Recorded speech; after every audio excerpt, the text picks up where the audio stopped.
Welcome to the show. Now, it seems as though the crisis in the All Progressives Congress is unending as what seems to be an alleged marginalization of northern minorities and Christians in the party is being made by some subgroups within the ruling APC. It is said to be fueling the exit of some members in the ruling APC, which others are feeling uncomfortable and exploring better options. There are allegations of insensitivity towards the numerous cultural and religious diversity of Nigeria. For example, the Christian Forum of the All Progressives Congress in Adamawa State described the party's defeat in 2019 and subsequent local government polls as a result of marginalization of Christians in that state by the then governor, Muhammad Jibril Bindo.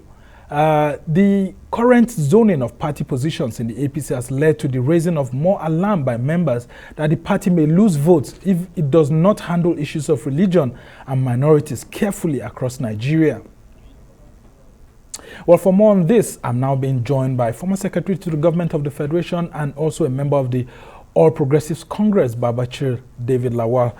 So good to have you.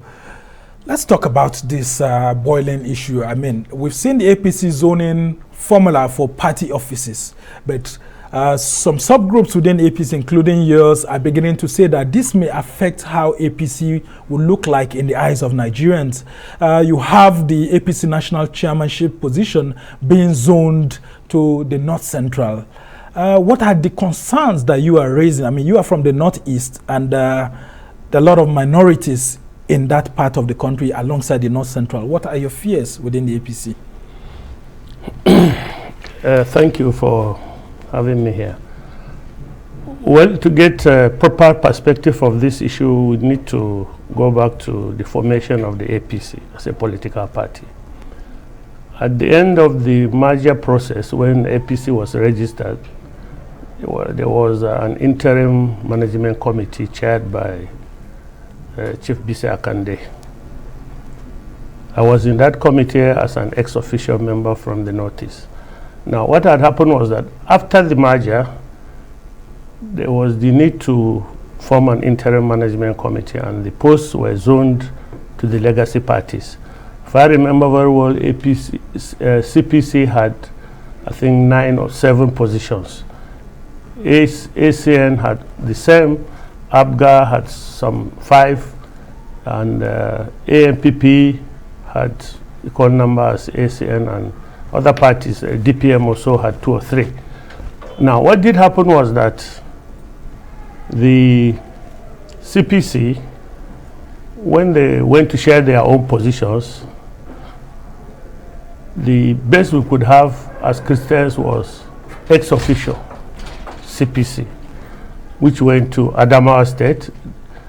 There was also a national vice chairman of the party which went to Adamawa State but was taken up by Alhaji Umar Duhu, and I became ex-official. ACN, in their own distribution of their slots, decided to give ex-official to Taraba, which was occupied by Honorable Antipas, ex-official, a Christian. AMPP, in their own sharing, decided that the ex-official was going to come from Benue, which was, I think, Honorable Nelson Alapa. We were only lucky to have a deputy legal advisor, which was given to Kogi State. And CPC, that's in CPC. And CPC decided that post should go to late James Ocholi, son. Yeah, who later became minister. It's an irony because a son was deputizing for legal advisor Muiz Banire, who was not a son. and so, contradiction indeed. Yeah, very contradiction, professionally very unacceptable. But we felt so marginalized that the Christian group within the party decided to look at what his position, what his role was going to be in the APC. And after a series of meetings, and after visiting so many of our elders, they promised it was an oversight and it will be addressed at when it's time for the convention for permanent officers.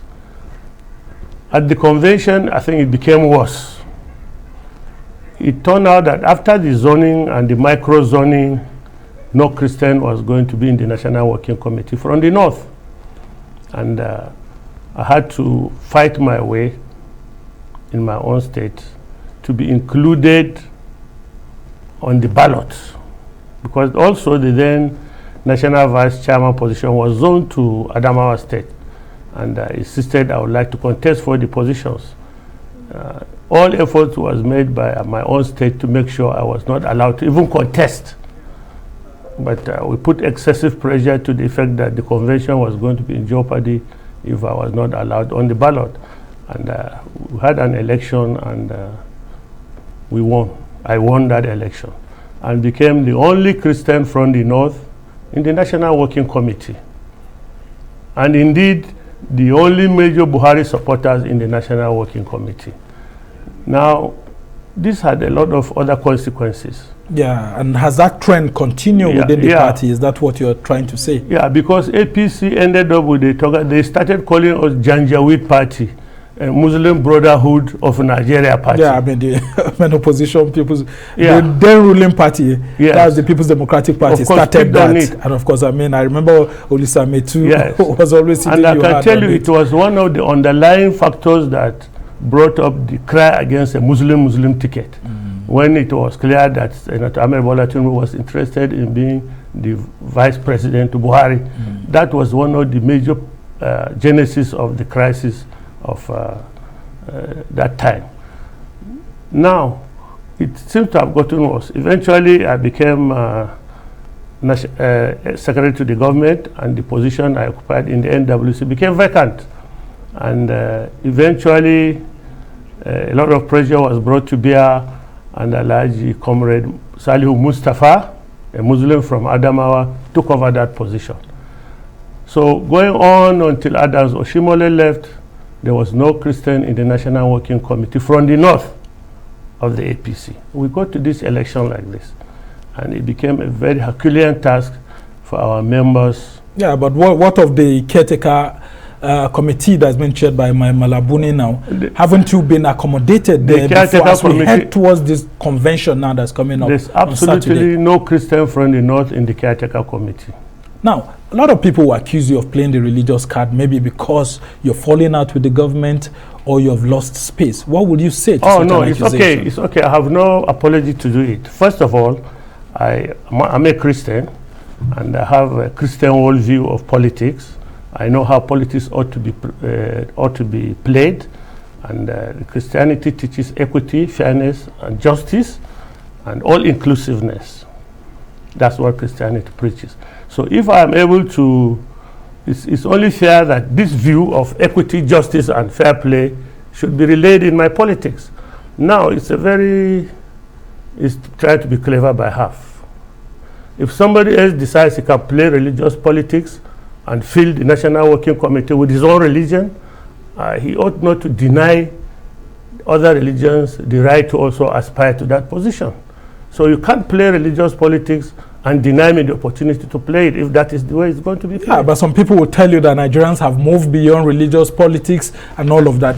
We should look for the best candidate, the most qualified candidate. How much is a big issue of this religion, especially in the northern part of the country? Are minorities so pushed aside in the APC that they do not think that they can aspire for higher positions in the party? I can tell you that if merit is the way to go, I'll be one of the champions for it, because I've been a champion of merit. Without merit, I probably wouldn't be where I am now, because as a minority Christian from the North, I've always struggled to be where I was at, where I am at. It's something you grow up with, where opportunities are shared according to what religion you belong to or what tribe you belong to. Coming from Adamawa is something like a lifetime struggle for us, the minority tribes in the North.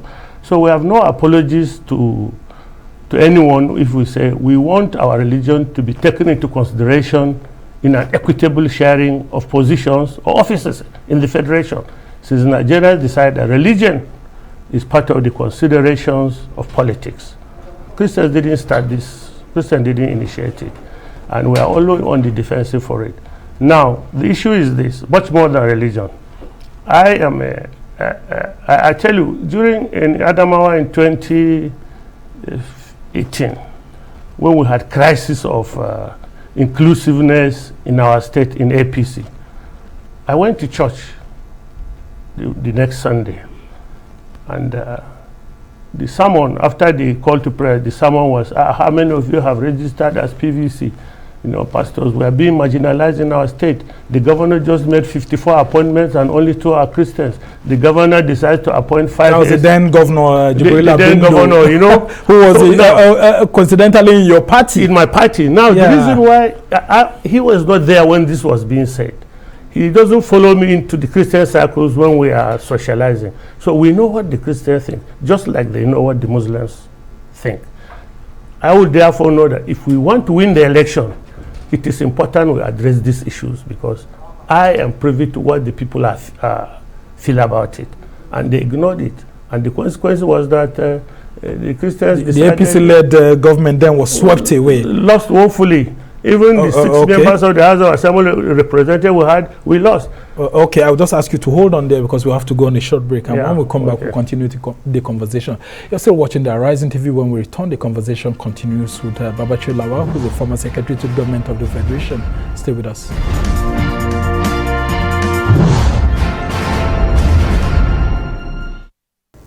Welcome back to the Arise interview. I'm Somna Sambo, and we've been discussing the issues of minorities and their fears in Nigeria's governing All Progressives Congress, especially religious minorities coming from the northern part of the country that are feeling alienated, and they are saying that this may affect how the APC may look like before the eyes of Nigerians ahead of the 2023 general election. And my guest is still former Secretary to the Government of the Federation and a staunch member and chieftain of the All Progressives Congress. He's been a former party leader in the APC, and he's Babachir David Lawal. And I come back to you. This is a boiling issue because the Christian Association of Nigeria has always raised the alarm, apart from the opposition PDP raising the alarm, that the APC doesn't seem to cater more for minorities, and especially those from the northern part of the country who are Christians, like you have raised. What do you think is responsible for this? Shouldn't there be a structure within the party that takes care of this? When you served in the party, wasn't there a deliberate structure that takes all these kind of feelings into cognizance? When Bisa Akande was chairman of the party, everything was going okay, in spite of the fact that we were all the Christians, minorities in the north were just ex officio. He gave everybody equal opportunities, good responsibilities, and the issue was not there until we came again to the big party. Our worry is really we need to win the election. Before I came here, I was looking at the last presidential election and could see that Buhari didn't win any states where Christians were in a major preponderance. We lost Adamawa. In fact, in Adamawa, as we speak, consequent upon the policies of the party in the state at that time, PDP has now, of the 25-member House of Assembly, PDP had 13. The one ADC had, APC had 10. This was the party that had the majority at the speaker. But now we are in the minority. Now, we, the Christian leaders in the party, in APC, committed APC members, we are the ones that are supposed to go and convince these people, look, things have changed. We can protect your interests. We can guarantee you'll be treated fairly. So let us change, please mend your ways and vote for our candidate. If we ourselves are not convinced, if we ourselves are being maltreated, what is the motivation to go and talk to people that look up to us? The whole essence of why we say this, we continue to say it, is for APC to win election. That is it. Now, are there fears among you that the APC may have maybe like a president that's either Muslim and then a vice president that's a Muslim and then maybe a party chairman that's a Muslim? Are there such kind of fears ahead of 2023? Okay, I'll be very blunt with you. I'm a Bola Tinubu man. I'm very neck deep in his campaign to become the president of this country. Bola Tinubu is a Muslim from the southwest. Now, it's for him to choose who he would like to be as his vice president. But the probability is there that he might choose, for example, a northern Muslim. The probability is there for a northern Christian. The choice is his and for that party. And whatever mechanism will come up with eventually to select the vice presidential candidate. But the probability is there. For me, as a man of Ashwaju, would believe that he will win the nomination. Now, it will be easier if a Christian were to be a chairman of this party. That's ahead of the convention. You prefer a chairman that's a Christian. A Christian chairman. Why? Because that will drive the party forward, and that will now be able to tell our people that we have the chairman from among our children. So you'll be protected. Your interests will be taken care of. For once, you have been recognized. Is it because you are afraid that Tinubu may likely pick a Muslim vice presidential candidate in the Northwest? That's why you're saying that you should have the party's chairman. Not necessarily because of that. Not necessarily because of that. Okay. It does no harm if the party chairman is a Christian and the vice presidential candidate is a Christian. It does no harm. Aren't you asking for so much by that? Look, we are not asking for so much. In this dispensation, the president is a Muslim, the Senate president is a Muslim, the speaker is a Muslim, the deputy speaker is a Muslim. The world has not fallen. I mean, but we notice these things. We notice these things. At best, the other dispensation, at least we had a speaker who was a northern Christian. Well, I guess that's why you were also appointed. And after you left as the SGF, we had Boss Mustafa, who is a northern minority Christian, being replaced. Yes, replacing you. It could be. We don't know. So as to be at the top echelon. No, we don't know Buhari's reasoning for it, because it was not a party decision. It was solely on his own decision. Okay. Both me and the Isn't it just to balance up that divide as we had seen? If that was his consideration, it is a very noble one. It was a very noble one if that was his consideration. But we are not sure other people have that same consideration. Let me give you an example. Now, we look at those, there's a rumor all over the town that the president has endorsed Abdullahi Adamu as the chairman of the party. That is the rumor. The other candidates are not really... Even though Abdullah Adamu himself has denied saying that. Even though he's very strong. And then the president spokesman, Femi Adesina, has denied saying that the president said so. But the rumor is out there that the president prefers Abdullah Adamu. And knowing what the influence of the president on the party, it just might be likely, that he might emerge as the chairman. If he doesn't, maybe Al Makura. If he doesn't, maybe Sani Musa or whatever. But we know that Senator Akume is also in the campaign. It might be him. Now, for a politician, for anybody that doesn't strategize and plan for the future, we are bound to lose. So we are planning. We are looking at the probabilities. We are doing a what-if analysis. What if a Muslim emerges as the national chairman of the party, and then the presidential candidate becomes a Muslim? Now, the issue comes in. When the deputy national chairmanship slot was zoned to the northeast, where we have Christians are very strong. Christians are very strong in the northeast, in Adamawa, in Taraba, in Gombe, in Borno.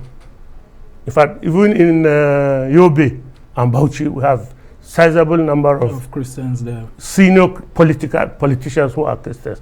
We felt that now it's only natural that that deputy national chairmanship slot should be given to a Christian, so that we now have a chairman who is a Muslim, a deputy chairman who is a Christian from the north. That's the balance.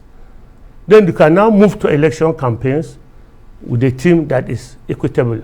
So from what you are hearing now ahead of the APC convention on Saturday, you think that a Muslim too may also emerge as APC deputy national chairman? That is what they are pushing for. What's the consequence of having such? I mean, since you have said that we have had a president that is a Muslim, Senate president that is a Muslim, and speaker that is a Muslim, and Nigeria hasn't collapsed.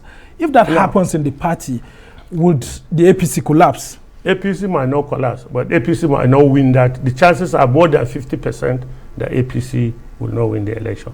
Because let's face it, if you look at the past elections, majority, almost all the time where Christians are, they tend to vote PDP. A little bit, 2 million here, 1 million here, and 1.5 million here. Now, it's part of our effort to get the party to look at these issues and take a deliberate step to change it or to correct it. They are adamant. They are getting worse. So chances are that if we feel that our cries as leaders of the party from the Christian community are not heard, we will do sit-down look. And our people will do sit-down look. That's the most charitable position they can take. The extreme is they vote other parties. Yeah, but there have also been Christian minorities calling on Professor Yemi Osinbajo to be given the APC ticket. Exactly. Now, because of this kind of sentiments. Yes. Exactly. So in that instance, would you go with him if that's a preferred candidate to be able to get the Christian minorities to have a voice in the APC? Let me tell you, in politics, there's party, there's personal. The PVC card is personal to me. It's not personal to APC. It wasn't issued to me by APC. Now, in aspiring among the candidates, it is probable that my friend might not win. The probability is there. That's Ashwaju Yeah. But I keep telling people the procedure, the method by which you win the nomination determines to a large extent whether you will win the election, the general election.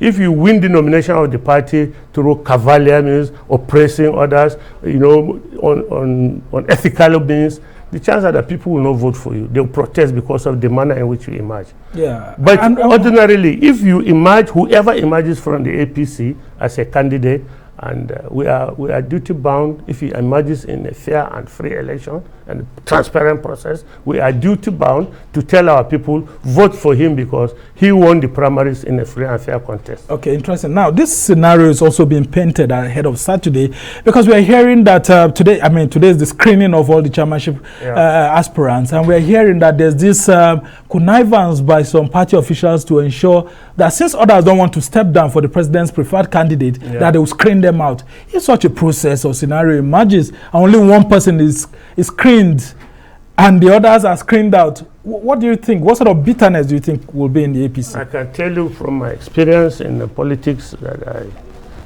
since the democracy came back, if such a thing happens, APC should not, nobody should waste his money buying a ticket to contest on APC as a president. If that happens, I can assure nobody should just waste his time because APC will not win the general election. No politician should ever be afraid of election. None. This issue concept of consensus is alien to democracy. And mercifully, I understand that the latest Electoral Act mandates that in case of a consensus, all contenders must sign. Yes, and that's a fear actually that all other contenders will not want to sign that, for example, an Abdullah Adamu, who is the president's preferred candidate, as we are being told, should be allowed to go through. We challenge them, whoever they are going to be, whoever these are so-called people that you think leaders that can do that, let them do it.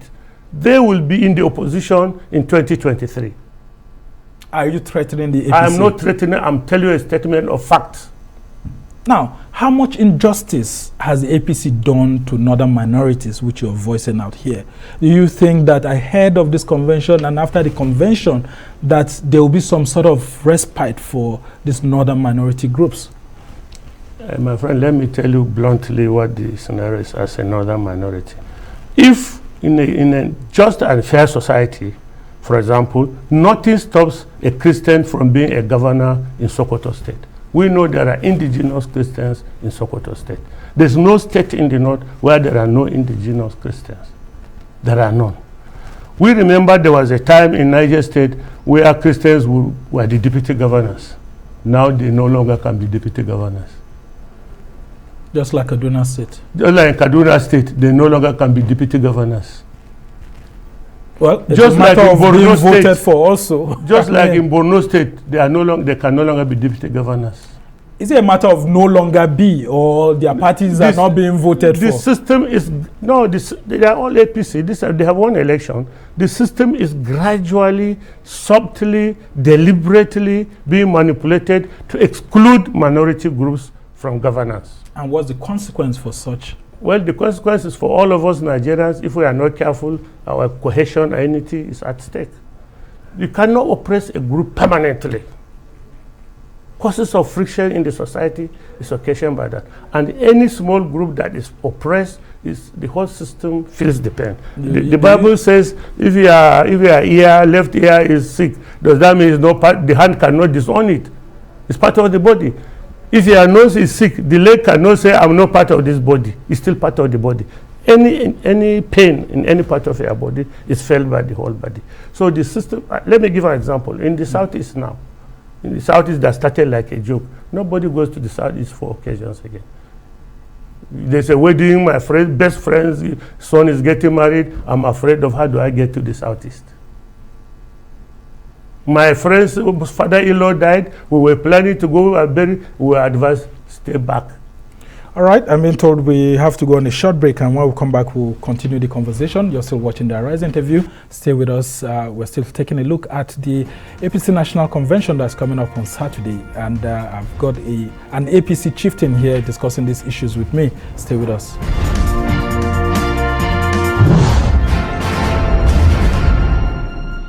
Welcome back to the Arise interview, where we speak to the newsmakers as well as ordinary people doing extraordinary things around the world and featuring the voices at the heart of the conversations. I'm Sumner Sambo. Well, my guest is still former secretary to the government of the Federation and also a chieftain of the All Progressives Congress, Babachir David Lawal. And we've been talking about the APC National Convention, the fears of northern minorities, fears of domination even by some religious groups like Christians who are minorities in the north. And I come back to you on this specific issue of your friend, Ashwaju Ahmed Bola Tinubu, who's contesting. Considering the religious configuration of the country, do you think that he stands a chance in 2023? Because a lot of people are saying that the APC may want to deny him a ticket because they feel that it doesn't balance well for someone who is a Southern Muslim to become president. Because the thinking is that once the ticket goes to the South, it should go to a Christian and all of that. But he's a Muslim. But we have seen Muslim minorities too who are in the South saying that there's no reason why someone who's a Muslim minority should not be president. But among politicians like you, we hear configurations coming up. If a Bola Tinubu comes in, how can he take a minority Christian in the north when the minority Christians cannot give him enough votes to win election? How are you guys strategizing about all of these complications, if you may call it that way? Well, we are not, you can't change the demography of Nigeria by strategizing. You cannot. But let me alert Nigerians. I mean, there's a danger in saying that no Muslim from the South can ever be a president just because he will have to have a Muslim running mate to win the election, and a Muslim ticket is not acceptable to Nigeria. This is a very dangerous narrative, because while you might say that Muslims are minority in the South, Muslims are not minority in the Yoruba land. It's just that in Yoruba land, maybe ethnic affiliations are stronger than religious affiliations, rather than as an opposite in the North. Now, as soon as that narrative continues to be propagated that Ahmed Bola Tinubu will not win the election with a Christian candidate, therefore we must get a Christian presidential candidate from the South. That's very dangerous, because in time, the Yoruba Muslims will start to feel they are being discriminated against on account of their religion, since they cannot become a president unless they pick a northern Muslim. The issue seems to be like the northern Muslims have put a rope around our necks, insisting that they must be on the ticket one way or the other. That is the danger of this. I mean, for the sake of our country, for the sake of equity, which their religion teaches, and fairness, there should be no harm in a Yoruba Muslim running on the same platform with the Northern Christian, or vice versa. In all of this, don't we think that playing the religious card in 2022 that we are still in at this moment of our national history is a dangerous trend? Can't we play politics without mentioning religion? Who started it, my brother? Who started it? I mean, I'm asking you, can't we just play this politics without... I wish we could. Religion? That would be the best. That would be the ideal. That would be the ideal. How much is of a factor is religion in Nigerian politics? I mean, you are a senior politician. How much of a factor is it? I I studied this thing very well because I'm a theologian and I majored in liberation theology. Liberation theology is a theology that seeks to address oppression of minority groups by the church. It's a theology, you know, that some people are oppressed, and what is the teaching of the Bible concerning liberation of oppression. So I've studied all these dimensions. And it is important that, like they say, the majority have their way and the minority have their say. You still have to take care of the minority, because the minority is the swing voter. In the north, we're about 40-45% Christians. We have the statistics, 40-45, not majority, but no, not so much. Supposing that 40-45% decides to align with the PDP, APC loses. That's the swing vote. No politician will ever ignore the minority just because they are minority. They are the most important component in the electoral process because they provide the swing vote. Very interesting.